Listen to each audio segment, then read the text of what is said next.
امریکہ اور ایران کے درمیان کشیدگی میں آئے روز اضافہ ہو رہا ہے۔ امریکی صدر ڈونلڈ ٹرمپ نے جمعرات کو دعویٰ کیا کہ ان کی افواج نے آبنائے ہورمز میں ایک ایرانی ڈرون کو مار گرایا ہے۔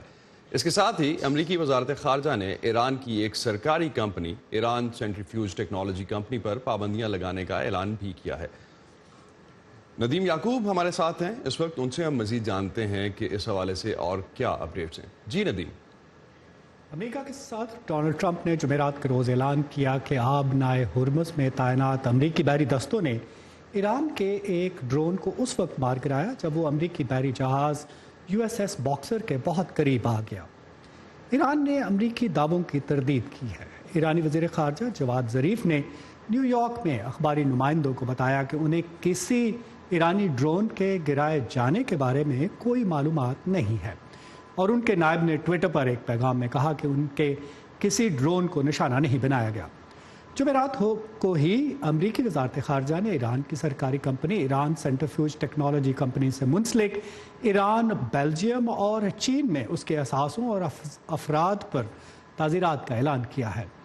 یہ پابندیاں بڑے پیمانے پر تباہی پھیلانے والے ہتھیاروں کے کاروبار میں ملوث ہونے کی پاداش میں لگائی گئی ہیں۔ اس کے علاوہ امریکہ نے اقوام متحدہ میں ایران کے دفاتر سے منسلک سفارتکاروں کی نقل و حرکت پر بھی کچھ پابندیاں لگائی ہیں، جس کی مذمت کرتے ہوئے جواد ظریف نے کہا کہ یہ بنیادی طور پر غیر انسانی ہے۔ امریکہ نے ان پابندیوں کا دفاع کرتے ہوئے کہا ہے کہ یہ عالمی قواعد و ضوابط کے مطابق ہیں۔ جی اسد۔ تو ندیم، ان ساری ڈیولپمنٹس کے بعد آپ کو لگتا ہے کہ ایران جو اس سے پہلے مذاکرات کی آفر کر رہا تھا وہ اس پہ قائم رہے گا؟ اسد، ایران کے وزیر خارجہ جواد ظریف نے گزشتہ روز جب وہ اخباری نمائندوں سے بات کر رہے تھے تو انہوں نے ایک بار پھر کہا کہ ایران ٹرمپ انتظامیہ کے ساتھ کشیدگی کم کرنے کے لیے بات چیت پر تیار ہے، بشرطے کہ امریکہ اس پر جو عائد اقتصادی پابندیاں ہیں ان میں نرمی کرے۔